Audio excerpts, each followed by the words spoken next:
Addiction is not a disease. I call it a syndrome. The hooks might not be yours, but taking them out is our job and our responsibility. I did a year in rehab, then I did a year in jail in LA County. And when I got out, I had 9 felonies on my record, and nobody would hire me. I'm not saying the road is easy for everybody. I'm just saying it's worth it. 60% of people can stay sober through 30 days of rehab. They go back, double-digit percentages, relapse within a day or two. Why is that? Dr. Adi Jaffe is a nationally recognized expert on mental health, addiction, and relationships. Dr. Jaffe attended UCLA, graduating with a bachelor's degree and a PhD in psychology. As a former lecturer in the UCLA psychology department, he's also the executive director and co-founder of one of the most progressive mental health treatment facilities in the country. Right now, I don't think that many of us understand the real landscape when it comes to addiction. And you articulate this very, very well to kick off your new book, your new project. So can you start off by talking about the current state of affairs with addiction? Yeah, 100%. I think the only way most people have become aware that addiction is a problem is through the opioid overdose epidemic, right? So over the last 15 years, we've heard more and more people dying. That's coming in the suburbs, just all over the place. You know, we're now in a place where over 100,000 people are dying of drug overdoses every year. Add to that over 150,000 from alcohol-related deaths. And then add to that smoking. We're losing more than 500,000 people a year to drugs. So let's just put that out there. Secondly, we used to talk about addiction as being something that hurts about 10% of the population. So figure 350 million Americans, about 25 million adults, 10% of the adults who struggle. Well, SAMHSA, which is a Substance Abuse and Mental Health Service Administration, just upped its numbers from the mid-20s to about 42 million a year who struggle, right? Almost doubling it. And that's only alcohol and drugs. That doesn't include nicotine because that's in a different class. And importantly, as you and I talked about right before the show, it doesn't include any behavioral addictions, including compulsive eating. And, I don't have to, if there's somebody I don't have to tell, it's you how, corn syrup, sugars are addictive and they're causing massive health problems. So imagine adding into the number of people dying, the diabetes numbers, because of sugar, we're now losing millions of people every year. This doesn't include porn addiction, which is rampant because of the advent of the internet and how easy it is to get now. It doesn't include gambling addiction and any other technology addictions. It doesn't include something else I talk about in the book, which is work addiction. We're in a work addicted culture where if you actually redirect all your efforts away from family, away from relationships, away from your health and towards work, that's lauded, right? That's looked up to, but it can still make your life a struggle. I work with a lot of clients. So I work out the numbers based on different studies that have looked at all these. And there's about 100 million adults who struggle with addiction in this country at different levels with those different behavioral and substance addictions. 350 million people or so, 250 to 300 million adults. That's half to a third of the adult population that is struggling. And then what I say in the book is like, you're either a person who struggles or you're close to somebody who struggles. Yeah. That's it. It's no longer them. It's us, right? I've never met a person who doesn't have and has never had somebody in their life who struggled with addiction. Yeah. This is, again, it's a paradigm shift because unless you're directly paying attention to it, directly impacted yourself, we don't really understand how broad this is. Now, there's another thing you talk about as well, and you brought up, and I really sat and thought about it for the first time, and I thought about the language we use around it. But the addiction to social media and also the addiction to television, we call it binge watching. Literally. All right. So it's just like when I made that, it was the first time I ever connected the power of that word binge that's usually attributed to food, right? And food addiction. Yeah. And drinking as well, and just these other, we call it these, quote, other things that are more hard addictions. But many of these same attributes are taking place and it's taking over people's lives.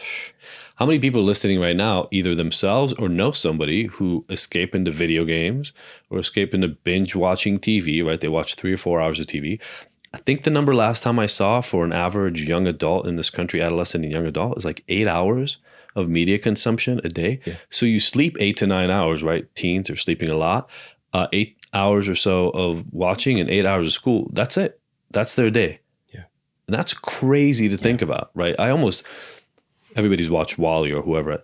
I'm thinking we're closely getting to that state right? Everything is fed to you. You don't have to work on anything. So Wally's it's pretty scary. A very powerful animated film. Yeah. That I definitely can want to check out with your family as well. Oh yeah. I mean, I think it delivers the message in a really easy to digest way, but it's a scary proposition of where we're heading. For sure. Now, your work in this field, to say that it was an unconventional interest into psychology and of course getting your PhD and helping so many people and addressing really, again, addiction and treatment, your path in getting into this really blew my mind on multiple levels. Yeah. So if you could share, because I think it's very important because your perspective is incredibly unique. And I think that that's a big part of the reason that's so valuable. I appreciate that, man. I wasn't supposed to be here is kind of the way I think about it for a multitude of reasons. But, I was a regular young teenager, 13, 14 years old. My family moved to this country. And I was already starting to get into a little bit of trouble back home. But when we moved, I felt really out of place. I had a lot of social anxiety. I talk about it in the book, but I never really felt like I fit in. I was in my head constantly. I was one of those people, as I'm talking to you, I'm trying to figure out if I'm standing right, if I'm saying the right words. I'm looking over there to see if people are looking at me weird. I just was in my head so much. And I tell the story of how it happened, so I won't kill it for whoever ends up reading the book. But I got introduced to alcohol essentially at a social event. And I did it because I didn't want to look weird, right? Some kid hands me a bottle of vodka. I'm going to drink it because I don't want to stick out. But then once the alcohol took its effect, like 20 minutes, 30 minutes later, I felt unencumbered by anxiety for the first time. All of a sudden, I was kind of calmed down. I could talk to girls. I could just kick it with the guys. And that was not normal for me. I was really self-conscious. I kind of joke in the book, but it's true. I ended up fooling around with this girl I liked from Jersey. This was in upstate New York, New Jersey, kind of at a camp. And for me, that was it. I was like, all right, bring on the alcohol, and every time there was a party, I now drank. And it also opened doors to social circles that I wasn't kind of allowed into at 14, 15 years old. Then came weed, then came harder drugs. And I got heavily addicted to meth. I was at UCLA, got introduced to the drug. I don't want to ruin all the different parts of the story, but I got introduced to the drug and it got me. Like I went from using it to study for finals and midterms for about 1 or 2 quarters to using it every day. Very quickly, like within 6 months, I'd say. And then I used it like that for about 4 or 5 years. I'm about 165 pounds here sitting in front of you. I was 124 pounds, skeleton, by the time the arrest, which is how the book opens, happened. And I was at UCLA. I'm using every day. I had to start selling drugs because I was using like an 8 ball of meth a day. That's about $400 worth of meth. I had no money. I wasn't making anything. So I started selling. I was already selling ecstasy to my friends. I started selling coke. I started selling meth. I became like a little 7-Eleven. And 2 kind of cool things happened from it for me as a 21-year-old kid, really, right? Number one, I had money. So I was broke beforehand. I was making like $7,000-8,000 a month just selling drugs to friends. But then the other thing is now people wanted to be around me. So all that social anxiety kind of went away. I had no idea where it was going to take me, but I got deeper and deeper into it. By the time I barely graduated from UCLA, I was smoking meth from a pipe in the bathroom in between classes because I needed to smoke it all day or I would go to sleep. So I would be up for about 3 days at a time and then sleep for about 8 to 10 hours, wake back up and do another 3-day run. And like that was kind of life. I barely graduated college. I mean, literally, I could tell you the story. They called me one day and said there was they had shifted the requirements for the undergrad psychology major at UCLA, and a class that I took before that didn't make it now could count. And so I graduated on a technicality a year after I'd stopped. I was sitting in my recording studio, smoking meth and hooking up. And that was my life. I wasn't talking to my parents. I would avoid them when they called. I had no friends. Everybody I knew was either a drug user or a drug dealer. And I had 4 or 5 guys who were running for me. I was making bank at that point. And, I kind of joke, fast forward to this Saturday morning, I get the SWAT team, the Beverly Hills SWAT team just swarms my bedroom. And I come to, I there's a meth pipe next to me. I was doing GHB to fall asleep after them. Like, it was insanity. I had a gun next to me, which thank God I didn't reach for, because they would have happily shot me in bed. And I had this kind of come to Jesus moment. They lifted me. I'd been in a motorcycle accident, which is how they even found out about the drugs in the first place. And they laid me out right under, there was a couch, and there was right under a Scarface poster. And I don't know if you remember in Scarface, there's that scene, Al Pacino like got his gun, his arm's in a sling, he's just been shot up. And it's so crazy for me to say this now, but you know, when I was dealing, Al Pacino in that movie was like a hero. He, like the little guy who came up. I don't know how I missed the part of the movie. I mean, I didn't miss it, but where he gets shot up dead at his house by his friends who got him right. Like, I don't know, somehow the way I looked at the world was totally twisted. So a broken leg, sitting on the couch, they carry me to the squad car because I couldn't walk, and they wouldn't let me bring my crutches because they were a weapon. And I get taken to jail, and it was really this kind of stop sign from the universe. Like, yo, you gotta do something else. But I'll be honest, man, I didn't know what to do. So you were talking about a kind of an abnormal or a non-traditional route to get here. I did a year in jail. Well, I did a year in rehab, then I did a year in jail in LA County. And when I got out, I had 9 felonies on my record. And nobody would hire me. I mean, mall jobs. I tried to get a job at the Apple store. I was just starting out. It got all the way to the security clearance kind of part, the background check, and they never called me back.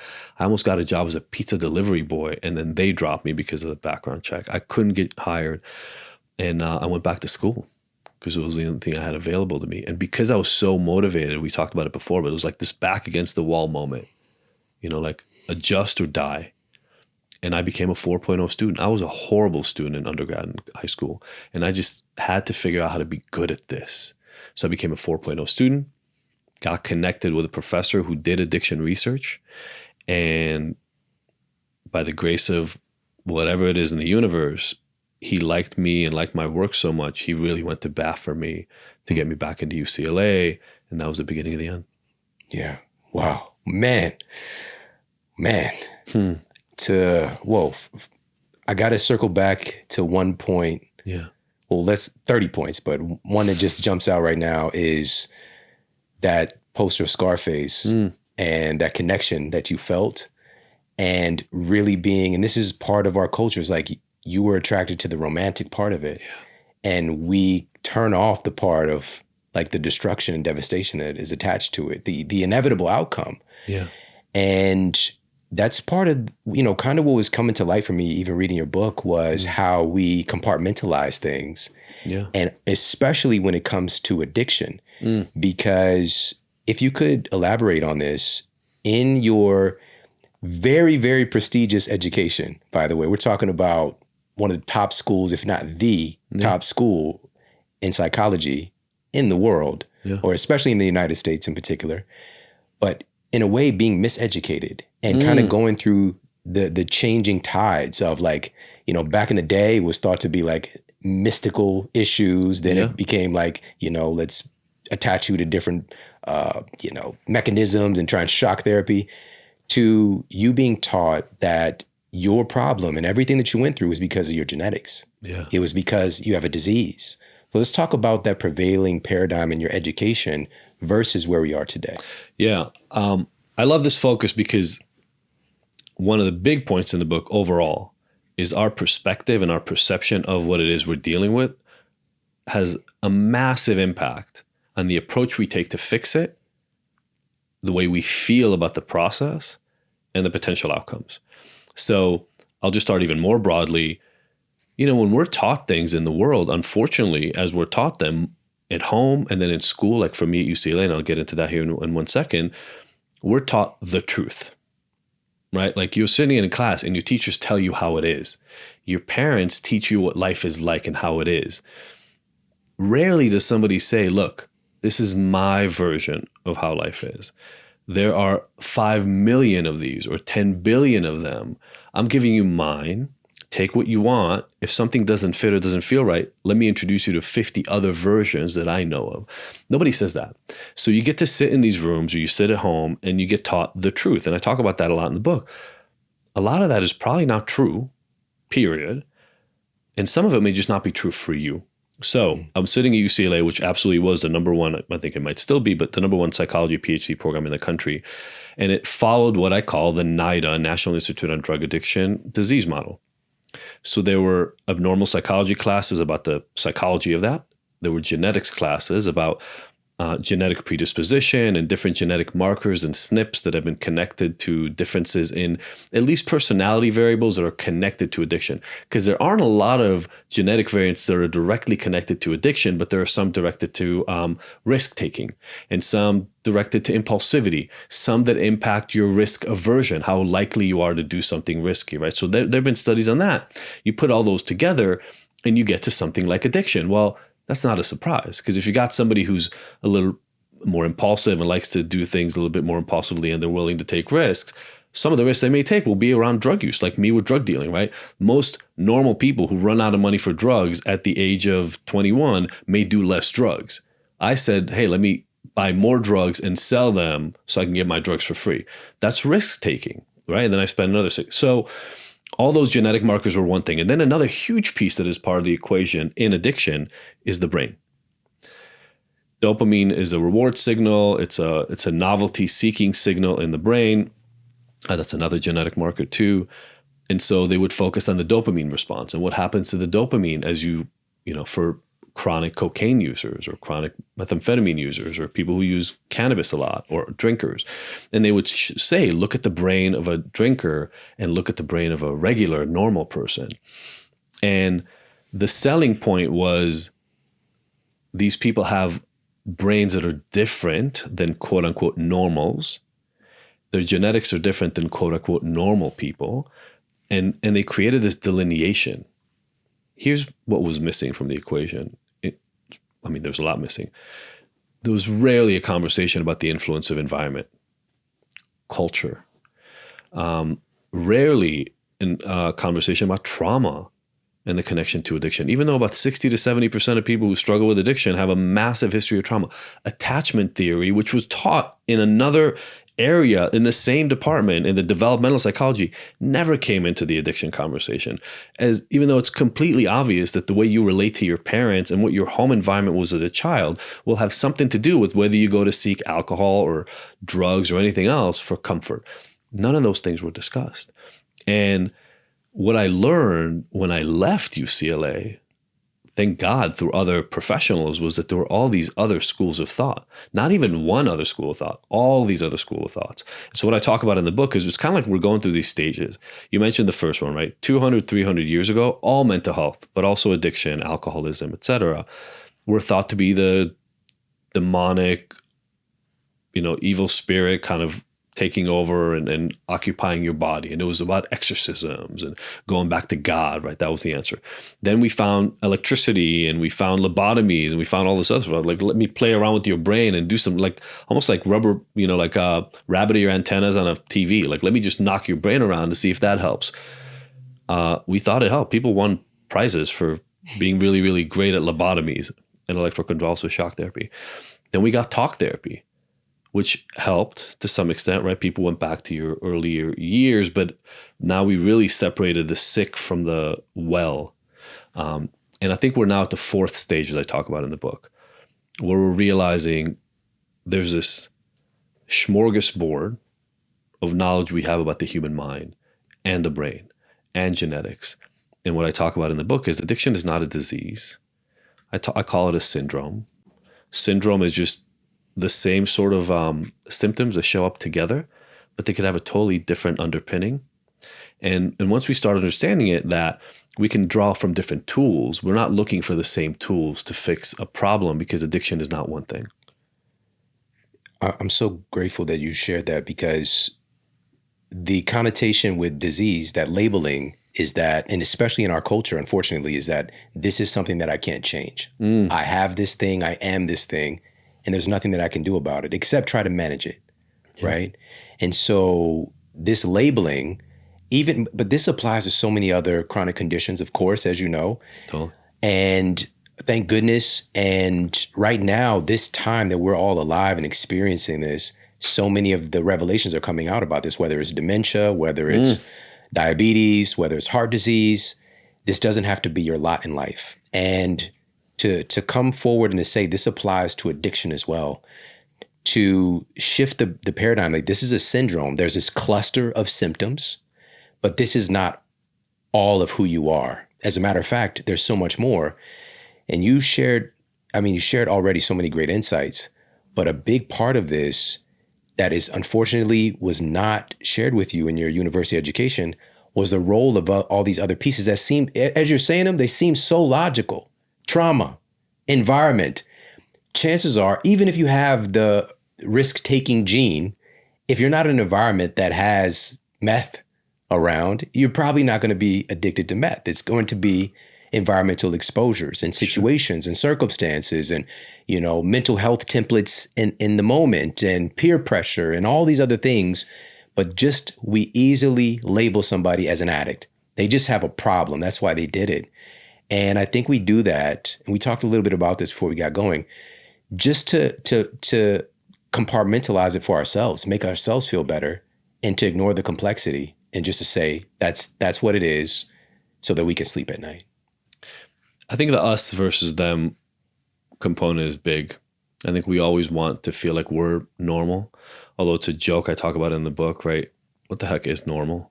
Nobody really wants to be normal, but if they tell you you're bad, like you have addiction as a disorder or a disease, you want to fix it. And I think that this gets to what we did talk about quite a bit before we started shooting, which was, this idea that you have to cross some magical marker and then you're sick and then you have to be fixed, which really fits into our medical model, right? We don't really do anything about anything until you cross some barrier. We don't think about disease management as anything that happens before in terms of prevention or lifestyle changes to alter your trajectory. And you mentioned if you didn't grow up around meth, you're probably not going to end up using meth. And I'll broaden that, right? If you grew up in a household that modeled open conversation about difficult emotional topics or something like that, then you may have a path to deal with discomfort, deal with emotional overwhelm, stress, anxiety within the confines of the family. I don't know about you, most of the families I know of do not have that as a path. So what do? You look for outlets. Now, if in your family sports are a really, really big thing, that might be one of the outlets. You can pick up a BMX bike or a skateboard and start doing ramps, and that will be your escape. Because when you're really, when you're skateboarding really hard and trying to hit a rail, you're not thinking about being anxious because you better hit that rail, you're going to break your arm, right? So you focus on something else. And to me, addiction is just a coping strategy that you came up with decades ago, oftentimes 15 to 20 years ago on average, before people come get help. And it worked. That's really the whole point, right? I had social anxiety. Somebody gave me alcohol and drugs. My social anxiety went away when I did those things. Would it have helped to have a therapist or my mom to talk to me? Maybe, but that wasn't available at the time. And that's true for a lot of people. I tell a story of this woman, and again, most names other than one client, I changed all the names. She specifically asked me not to change her name, and Aaliyah, which is a second story after mine. I didn't change her name. But, one of my clients came to me for weed. A lot of people think you can't get addicted to weed. That's bullshit. You can get addicted to anything because it's not about the substance. It's about what you do with it. So she was also really, really socially anxious, more than I was. Phobias, panic attacks, the whole thing. And whenever she had a big performance, so she was on a sports team and she was on a student government or a debate team. I forgot what we shifted it to in the book, but I think it was student government. Anytime before a big event, she would need to throw up. So she would go to the bathroom. It was an event, and she would go right before the bus left. There was this like patch of grass where she would throw up before she'd get on the bus. Everybody laughed at her, mocked her for throwing up, and she felt horrible about it, right? Because you're already nervous. Everybody else just wants to go to the game. The bus is waiting for her to throw up. And one day a friend just hands her a joint. It's like, hey, try this. She hits the joint, never threw up again. Now, every time before a game or before a debate, smoke some weed, life is good. You're telling me she made the wrong choice in that moment? Like, she was supposed to somehow understand that she's supposed to go talk to her parents who weren't available about, hey, I'm throwing up. She didn't know about anxiety. She didn't know about panic. She had no idea about it. Nobody taught her. She did the thing that was right in front of her to fix it. 15 years later, she can't get a job as a teacher, which is what she wanted to do because they drug test. And she can't stop weed because every time she wants to stop weed, she starts throwing up and her GI acts up. So I talk about this in the book for sure, but you got to follow the whole story. You got to really be with a person, understand the trajectory of how they got there.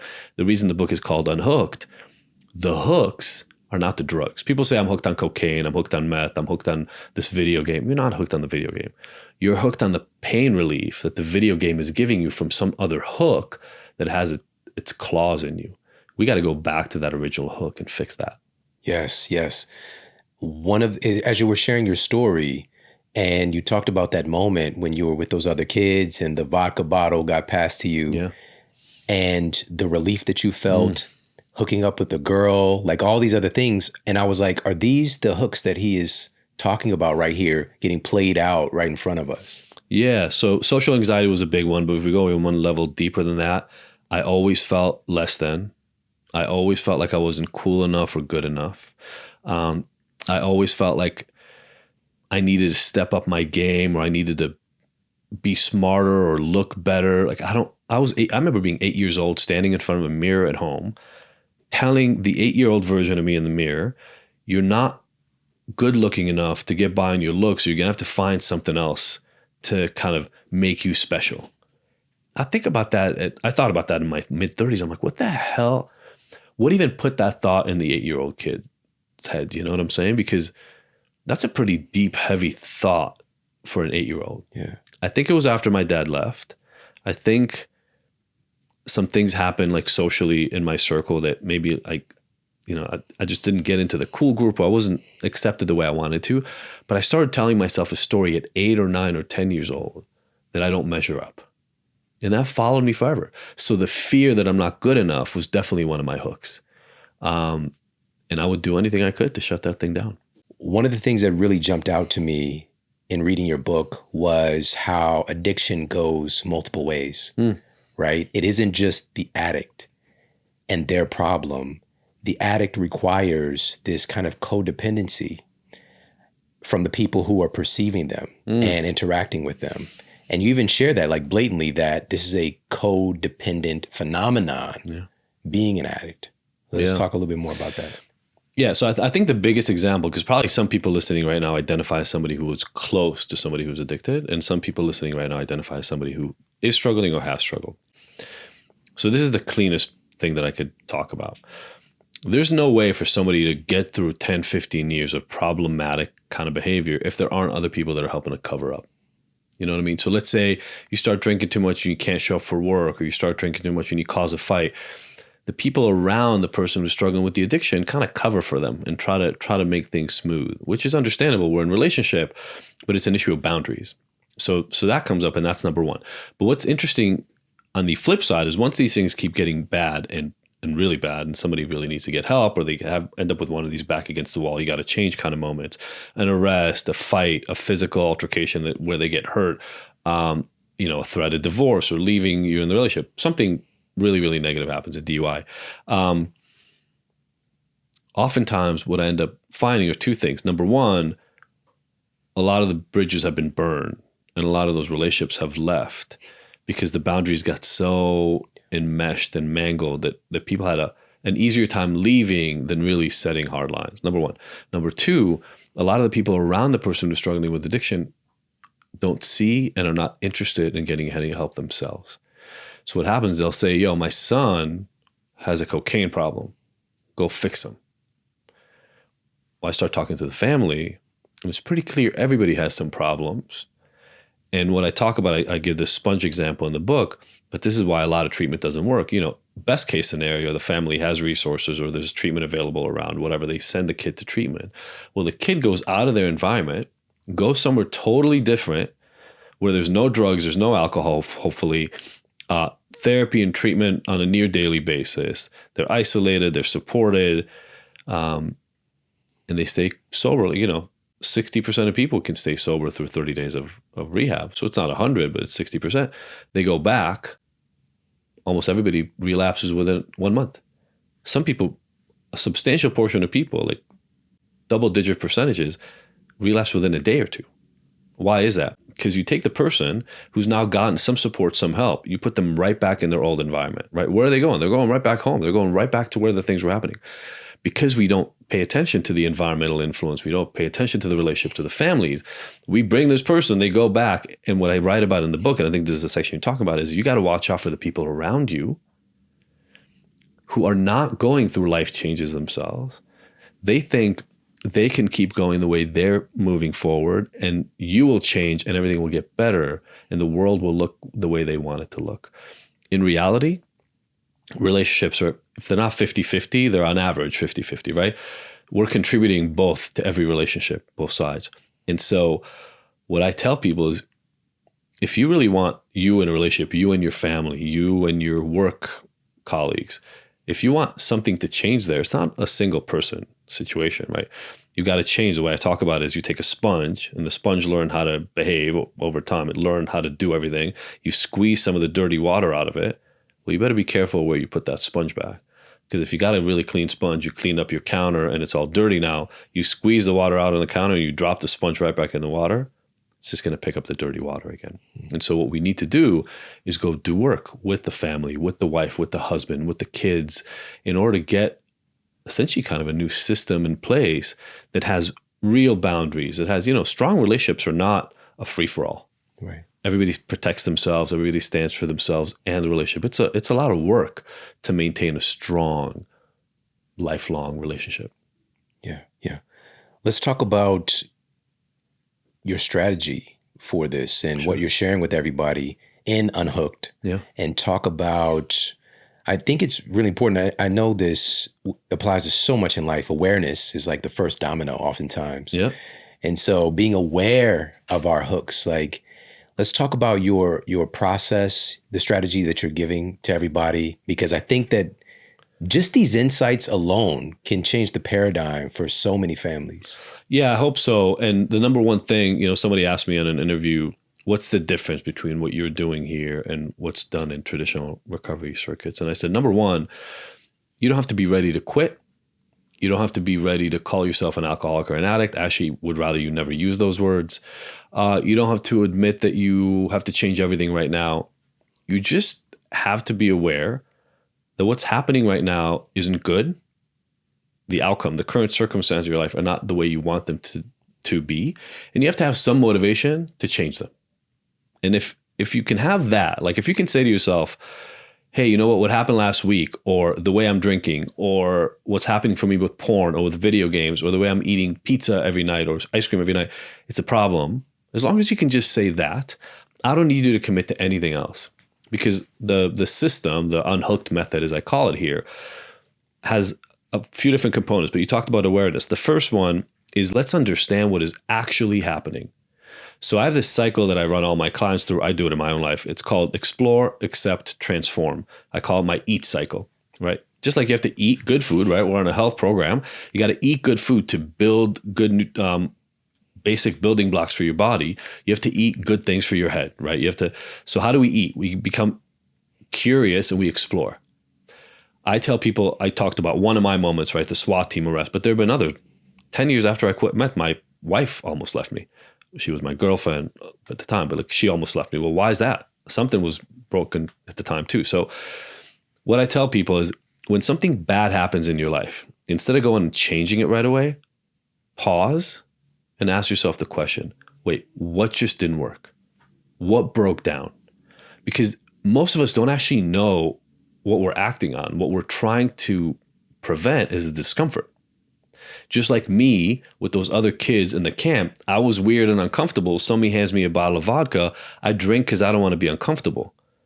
I'm not drinking because I know how this fits into my life and what it's going to do. I'm not sitting there going, wait, I've never really had vodka. What is this thing that this could, I'm not exploring, right? As an adult, pause. What just broke down? And then I'll talk about the system that I give you to explore that. Once you understand that, there's some internal processing we have to do. So explore, accept, eat, explore, accept. A lot of us, when we find out some things about ourselves that we don't like, we really want to jump to changing them quick. But again, I believe in your backstory, your trauma, the way you grew up, all those things play. The environment you grew up in, right? That's such a big part of your story. We have to get comfortable with those things. They are you. You will never escape, quote unquote, the environment you grew up in, right? If when I ask you a question about your kids and how old you were when you had your kids, if you were in a place mentally where you would have to get all embarrassed and be like, oh my God, you wouldn't believe it, I was 60. If you had to kind of start qualifying it, I would know you're not in acceptance. But I could see when we were talking about your kids, you're in full acceptance of that was my state. That was where I came from. It was totally normal. And look at me now kind of a thing, right? Mm. We have to start embracing even our weak spots. We have to start embracing even what looked like weaknesses back in the day because they make up us. Once you're in acceptance, you can transform. Because now you're transforming from a place of power, of a place of acceptance, a place of empowerment, a place of understanding of who you are. So now we can start matching tricks and hacks and tools to make you improve. So explore, accept, transform is kind of the cycle I take everybody through. And then I'll just cycle back, and this is how the book opens. We have to completely reconfigure our understanding of failure because we've grown up in a society where failure is a non-starter. Failure is a problem. If you fail, it means you are a failure, right? So all we want to do is hide from mistakes. But in reality, and I give a lot of examples of this in the book, Jordan is one of them. I mean, there are an endless number of examples. You look at anybody that you look up to in the universe, anybody. I urge anyone on this podcast right now, email me at dj@ignited.com if I'm wrong about this. Anybody you look up to in the world has made a ton of mistakes. The difference between what they do with their failures and what people who are not successful do with their failures is people who are not successful run away from the failure and want to hide it. The people who are successful utilize the failure as a learning opportunity and their way to move up. They say, okay, this didn't work out the way I wanted to. What happened? They isolate it. They go put extra work on that aspect of their personality, their behavior, their fitness, their nutrition, whatever it is. And then they level up. And they actually repeat it over and over. There's a quote I use in the book. I do it in some of my talks. Thomas Watson had this quote, if you want to succeed more, double your failure rate. I heard that for the first time about a decade ago. It changed my life. Because now I look at negative outcomes as opportunities. So I teach people the sparrow loop, and that's stimulus, perception, activation, response, outcome. You start at the outcome. Something bad happened. Which of the first 4 phases brought out that negative outcome? Was it my drinking, or was it the fact that I feel crappy around other people and I need to hide? Was it my drinking, or is it the fact that I look at the world as a negative place and I always think everybody's out to get me, and in order to drop down that voice, I drink, I sleep in, I binge watch TV, or I run into video games? I help people analyze where the issue really is, because the drinking, the eating, the video games is not the issue. It's actually your solution to the problems that come before it. It's fascinating. Fascinating. So it just seems so obvious. It does, right? Obvious. Now, I've got a question for you because, again, you're providing inroads and insights on how to do some of this stuff. And I know that a lot of people, and this is one of the things we talked about as well, is that you are bringing to light that there isn't a one-size-fits-all path when it comes to addiction. This is so important in of itself. With that said, there are people, especially when you get into such a complicated and dark place, that have told themselves certain stories, right, that might not be true because they're trying to make themselves feel comfortable with what they're doing, right? So exploring might not be as easy as, again, like I start to go within, for example, and I do some inner investigation, but it just keeps coming to this blame. I'm blaming someone else. I'm blaming my parents. I'm blaming my father. Yeah. That's why I'm here. And accepting that it's my dad, right? So is this this might not be the right use of that power that you're giving us. So articulate that a little bit. Yeah, no, I really appreciate that. And look, I tell people right at the outset in the book, and I'm serious about this, I'm not saying the road is easy for everybody. That's not what I'm saying. I'm just saying it's worth it. I'll tell you, there are a ton of examples, but I'll just pick some, right? So let's say the example that you gave. Your father may have truly wronged you in a number of ways as a child and set you up for failure. And one of the things I talk about in the book is, yes, it could be true that other people could have done differently by you and your situation would have been different. It could be true that you could have realized this 15 years ago and done something about it then and already be caught up. It could even be true that everybody but you had the best intention, right? Let's go all the way. Like you were trying your best and everybody screwed you. Okay, that could all be true. Tomorrow's Monday. What are you going to do tomorrow? Because if you're going to keep sitting and putting the blame on them, you're also putting the responsibility on them to fix your life. And the point that I make in the book over and over and over is it's okay to have that perception. But if your perception of the world is one of the things that when you do your explore, accept, transform, you realize is a problem. I used to look at the world as a dark, dark place. And I was depressed all the time. And when it dawned on me that that's a choice, I started a gratitude practice. It felt ridiculously weird, uncomfortable, and really false and fake, if I'm honest, in the beginning. But there's always something to be grateful for. Right? I can become grateful for comfortable shoes or even waking up this morning, right? The fact that I get to wake up and breathe is great because if I didn't wake up and breathe, I wouldn't be here. So I had to start very, very small. And probably about 2 years, which is I get it. That's a long time. 2 years in, I started waking up in the morning with a completely different outlook on life. And I've added more and more habits, and I talk about a lot of them, this being a health and a wellness podcast.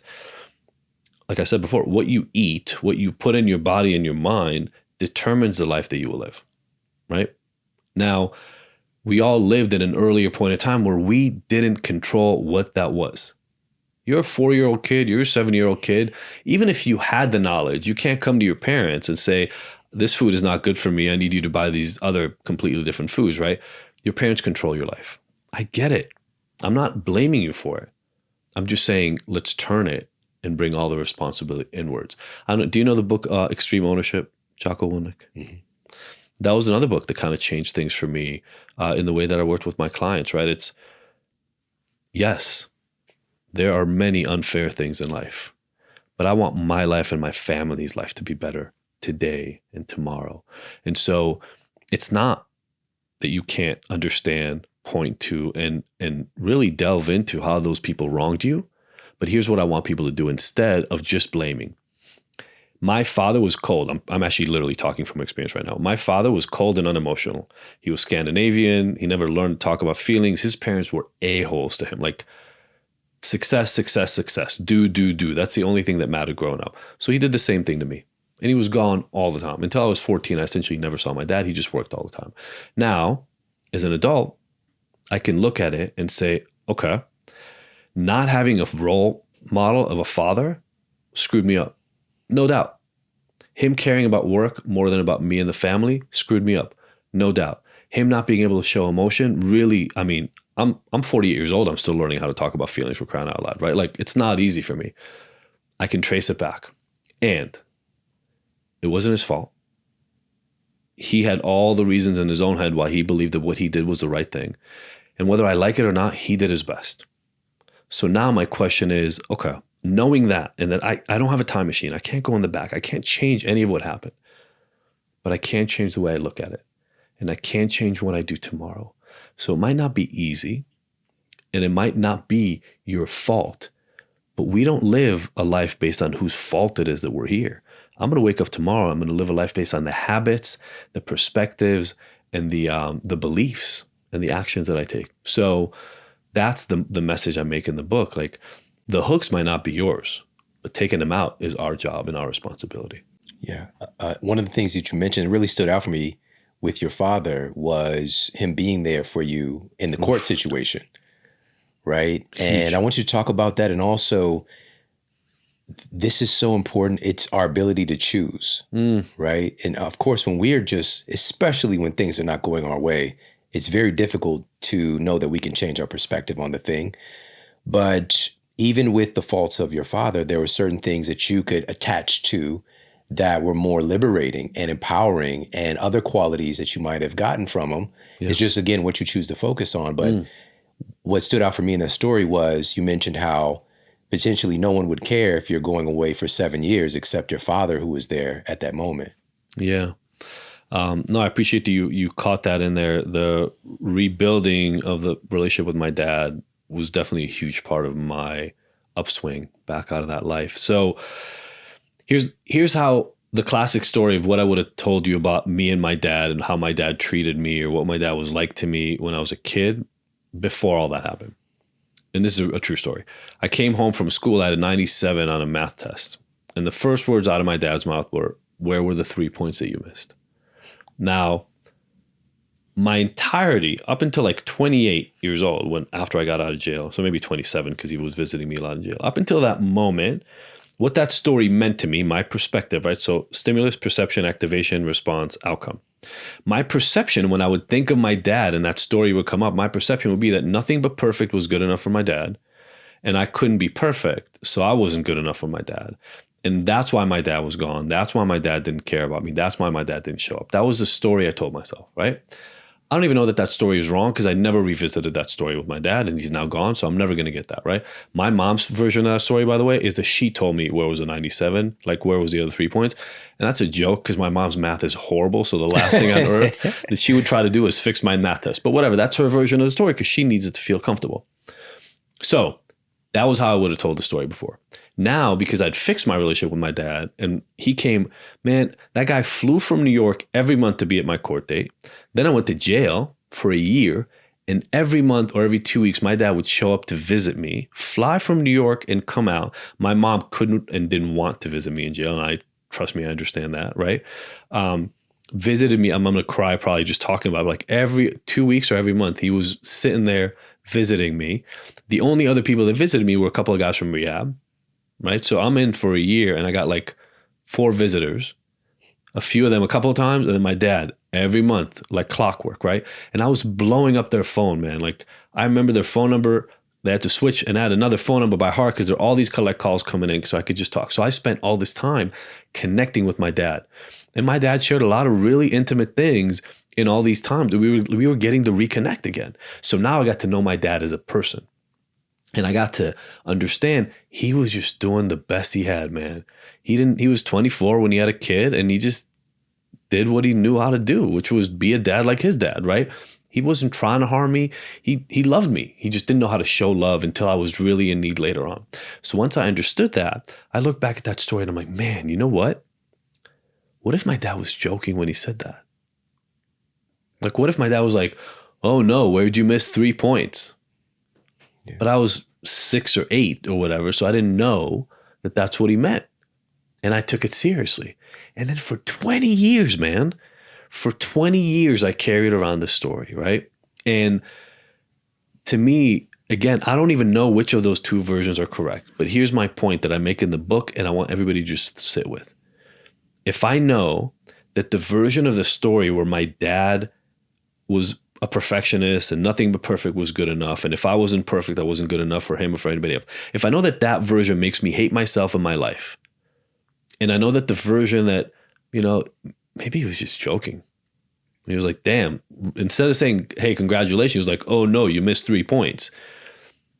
I tell that version, and my dad's a good guy who was just joking and I didn't get the joke. I like that version better. So I'm just going to believe that version, because who cares, right? And perspective is something most people listening right now either have had change in major ways, and then you know what I'm saying is true, or you haven't had a change. And so you don't believe that it can happen because you think there's a truth. I've worked with thousands of people over the last 15, 20 years. I don't know that there's an objective truth out there somewhere, especially not when it comes to human relationships. What you say and how you mean it and what you mean by it and what you intend to happen when it comes out is so subjective. I mean, I can even take this moment to explain something I talk about in the book in a different way. We're sitting in a studio, right? But from my vantage point, if I'm sitting here and you ask me to describe the studio, I would tell you there's a soft box over there and some lights, and I see the wall over here. There's some LEDs behind you, some blue lights, and a camera pointing at me and a screen. And I would talk about what I see. And then I would ask you, and you sitting in a chair, I would ask you what the studio looked like, and you would look forward, and you would describe something totally different. So does the studio look the way I describe it or the way you describe it? Or is it both? And if I'm going to stop fighting for the truth in my perspective, man, I get less stressed. I can understand and empathize with other people. I get to connect. I get to wake up in the morning and learn from your experience because I want to know what the whole studio looks like. I don't want to be limited, right? But my whole life was about like proving to everybody that I was right. And I was miserable every day waking up. So to me, perspective is actually probably one of the biggest changes many of us can make. We've all done it. Anybody listening right now, you used to believe in Santa Claus or the Easter Bunny or whatever, right? And now you probably don't. That was a perspective shift. You can do it again. It's not that big a deal. But once you lock into that, you start controlling the perspective you walk into every day with. And it's the hugest, most ridiculous unlock most of us can have. Absolutely. So just to be clear, the Easter Bunny's not real? I mean, I don't want to mess up your I got a Easter, gang of eggs back at the house. You're still collecting Man, eggs. yeah. I love it. Thank you, man. That was so powerful, so powerful. You know, this is leaning into, I think, one of the most important things in this process of healing for just about anything again, but in particular in this case of addiction and the importance of other people. And you mentioned your professor going to bat for you, you know, like just having those people along the way. And it might not be the people that you want. That's the thing, you know, you might have had this framework with your father, but then this other person can show up, and it's just being able to pay attention to that. And it reminds me, man, when you were about to cry, I started feeling it as well. You know, my stepfather was in assisted living for, you know, over 10 years because of drugs and alcohol, what it did to his brain. And when he finally passed, I was headed on a trip before I headed back to St. Louis for his funeral. And, you know, again, I'm me. I am who I am. And I've just, my life, even being able to sit here in moments like this with individuals like yourself, I'm constantly learning. I'm constantly doing that to play around in this magical world, infinite world of perception. And so I've done a lot of work. And so even with him passing, I had this feeling of this overwhelming gratitude and just all the little beautiful micro moments that I could find. It was not an environment that anybody would want to come up in, but there were these beautiful moments, and I attached to those things, right? And I was coming back here again just for a couple of days because I had committed to having a certain guest come in, and I hadn't met him yet, but I committed to it and I wanted to keep my word. And I knew how special he was as well, but I hadn't personally met him. And that person was a man named Greg Harden, all right? And he, low-key, again, a lot of people didn't know, he's like this super weapon, superpower. He's a mentor for Tom Brady, for Michael Phelps, for multiple Heisman Trophy winners, Desmond Howard. And he was coming into the studio. And again, I was just here for 2 days before I go to St. Louis. Yeah. Little did I know, before he came in here, he studied me. He studied my story. He spent a lot of time with me. And he sat here in this chair that you're sitting in, and he affirmed to me how special I was, how remarkable my story was, and really identifying with where I come from, you know, and him being somebody like my father who passed, a Black man trying to find his way and to survive in the timeline that they grew up in. And he became that figure for me of affirmation, but I could have missed it if I didn't choose to see it. And so he was there for me. And it was like he was speaking to me and saying the things that my father never got a chance to say. Or I might have missed him saying it because, again, I wanted to tune my story to a certain station, right? Yeah. Your father with the math, right? Yep. But I want to ask you about this and the importance of people and the importance of opening ourselves up to seeing the help that's available, for having the audacity to even ask for help. And I believe, and this is, again, just from my perspective, that doing this alone is not just kind of stupid, but a hard path to struggle and being unsuccessful. Man, there's so much in that. First of all, I'm a big believer now in synchronicity.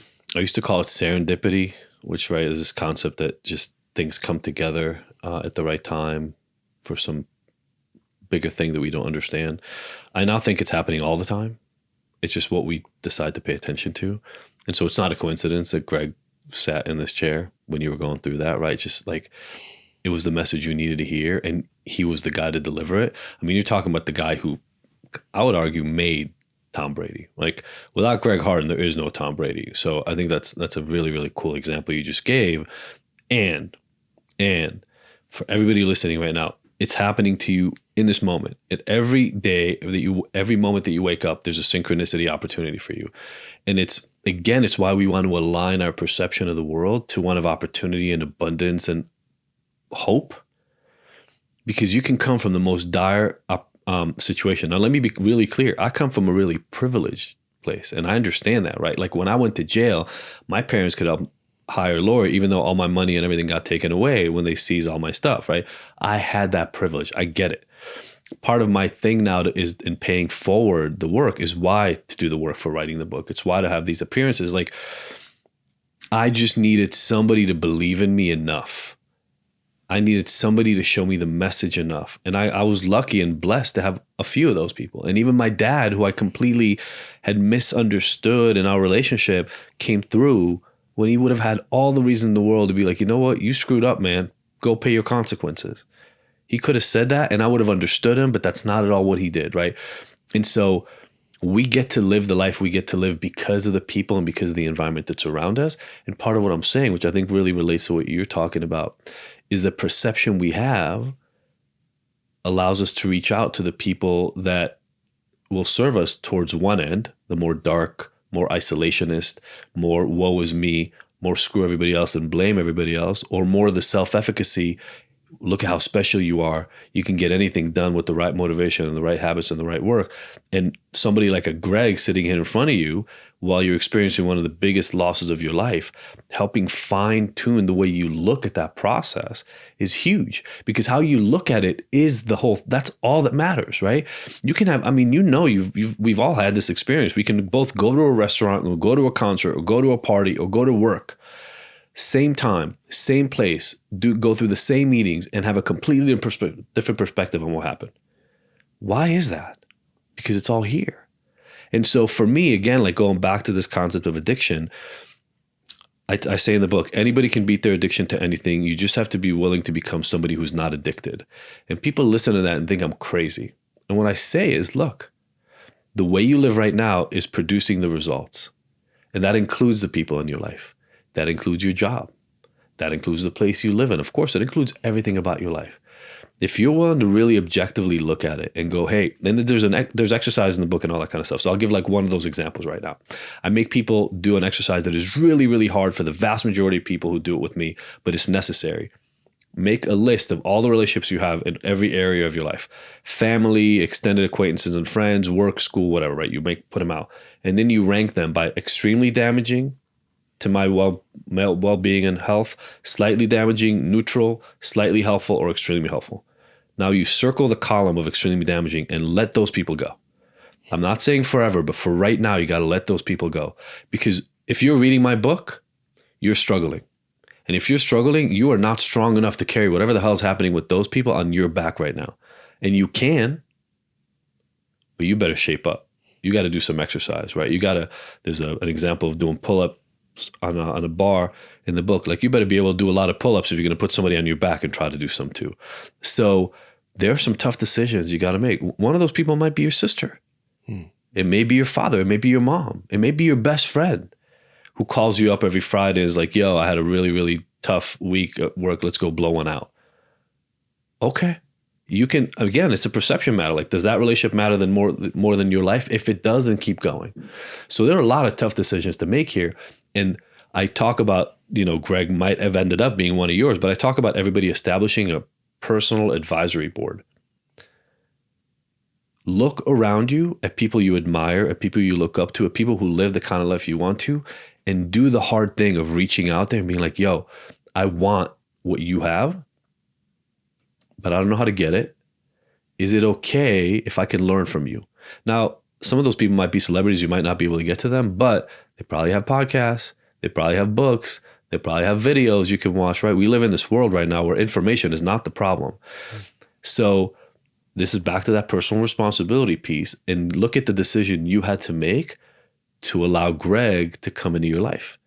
Nobody would have looked twice. Nobody would have blamed you if you would have said, hey, my dad just passed. I'm going to skip out on recording. You made the decision to show up for those 2 days. And because you made that decision, the opportunity happened. Yeah. Yeah. Wow.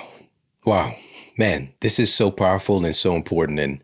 And I love that statement that there's nothing more powerful than an idea whose time has come. And you articulated in the very beginning that addiction, and I feel that this situation for our society at large, just on the trajectory that we're on, is going to get worse before it gets better. But it's going to get better through individuals. Yeah. It's going to get better through families. It's going to get better through communities. But right now we have more access, as you just said. This is the Model Health Show. Yeah. I created this to provide a model and a template, regardless of where you are, right there in the palm of your hand, to get the right education and empowerment, and to lift yourself out of those circumstances. And so we have access to that, as you just said. Books, anybody that inspires you, you can connect with them right now. And we also have, never seen before, more access to things that can us up. Yeah. Right? So whether this is the media that we're addicted to, whether this is the access to food and to drugs and to alcohol, there's so much prevalence of things that can hook us in a negative way. And so with that being said, we have a choice. We get to attune to something. And I think that your book is coming along at a time that it is waking us up to what's going on and waking us up to our power and the ability to choose. So can you let everybody know where they can pick up a copy of Unhooked, and also where they can connect with you, get more information? Yeah, absolutely. And I just want to say this, because you just gave so many really, really important reminders to people of it's the wolf you feed, right? That analogy kind of, right? Like, there's all these opportunities on one side for light and growth and empowerment, and there's all those opportunities on the other side, and it's a choice, and you have to feed it. And you have to feed it every day. And it's probably never going to end. I joke with my clients, it's like laundry and doing the dishes, right? Like, you can complain about the dishes all you want, but if you don't do them, you don't have an open, like, clear plate to eat off of. So are you going to do them or not? Same thing with clothes. Let's just stop complaining about the work that it takes to build a good life. Now, where you can get the book. So we have a website called Read Unhooked, really, really simple, READ unhooked.com. It's on pre-sale right now. I don't know when this thing is coming out, but if it's already on sale, that will direct you to Amazon, Barnes & Nobles, and all the other amazing places where you can get this thing at. And you can connect with me through that or through adjaffe.com. And I also do want to just talk about one other thing that I'm doing to pay it forward. And this is actually something I'm really passionate about. I've started a company called Ignited to take all these kinds of lessons and help people who are struggling. But where we ended up, which is I'm really, really, really honored and humbled at, is we're helping a ton of people coming out of jail and coming out of prison. There's a huge gap. We talked about it in the general population. But what a lot of people don't talk about, and I do want to kind of just leave us with this, 85% of criminally justice involved people have a drug problem or were arrested for drug offenses. 85%. I mean, that's essentially, to me, like saying that our crime problem and our drug problem are almost one and the same. The problem is over 90% of the people who need help within that system never get it. So we're in Seattle and in King County and in Washington State, we're in Wisconsin, and we're growing into more and more places. Because to me, again, I recognize my own privilege. There are a lot of people who don't have resources and they need the help the most, and it's the hardest for them to get it. And so if you're listening right now and you're somebody who's gotten to the other side, I urge you to go out there and pay it forward and help other people, because there are a lot of people who are stuck for a reason. The environment they grew up in was hard. And their perspective of the world is the world itself is hard. But we can change that for those of us who turn the corner by going and shining the light for those people until they see it themselves. Yeah. Social media? At Dr. Adi Jaffe, at DRADIJAFFE. Everywhere. It's the same one. Awesome, man. Thank you again. This has been a huge highlight of my day. I enjoyed immensely reading your book. Insight after insight after insight popping off. And again, like I think this is really special. It's a game changer. Hey, if you like this video, make sure to check out this video right here. Hitting rock bottom is different for everybody. My rock bottom 6 years ago was basically me train wrecking my life and going, okay, got to make a big change here. And so that big change was just cut the alcohol out. And it felt really good